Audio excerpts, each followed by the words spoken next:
Hello, my name is James Fields. I will be giving you a speech today on Larry Macy, one of the Air Force Cross recipients. By the end of the speech, I would like you to know what it takes to earn one of the highest medals in the United States Air Force, which is the Air Force Cross, and how one of the members sacrificed his life to receive the medal during combat.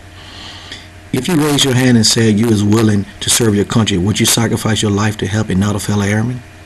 Imagine being called out one night saying you have to go rescue some wounded soldiers in a hostile environment. What would you be thinking? Would you be willing to go? Would you ever think about not making it back home to see your family and friends? Knowing that you train for this type of action every day, but do we think we'll be willing have to really put our training into action? When you think about the times when you was playing around, not listening to the training, that one thing might help save your life or not a fellow airman. Just imagine what Larry Macy was thinking that night his crew got called upon. The Air Force Cross is not given to anyone, but to someone who went above and beyond the call of duty. The Air Force Cross is awarded to U.S. and foreign military personnel and civilians who have displayed extraordinary heroism while on duty. I will explain the history and reveal how many recipients have earned the medal. Prior to 1960, when Congress established the Air Force Cross, enlisted men were awarded with the Distinguished Service Medal for their heroic actions. In the Vietnam era, countless airmen performed brave acts, which were above and beyond the call of duty. However,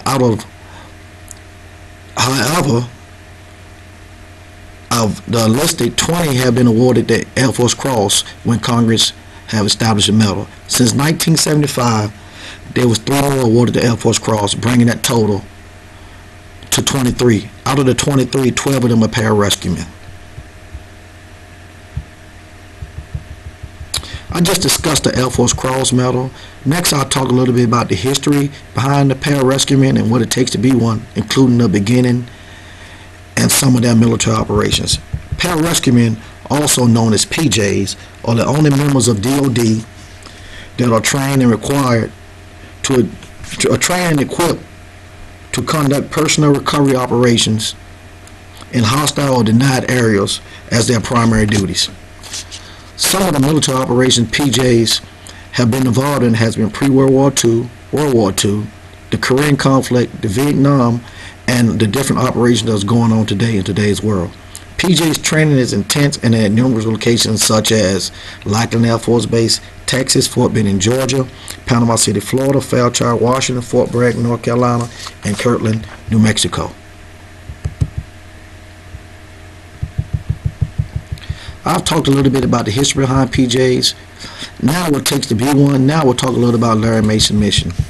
On October 1967, Larry Macy was assigned to the 37th Aerospace Squadron, in which his unit was called out to go to Laos Ho Chi Minh Trail in Vietnam. While he was on his helicopter Jolly Green 26, he was called out to rescue 5 survivors, but his helicopter came under a gun attack.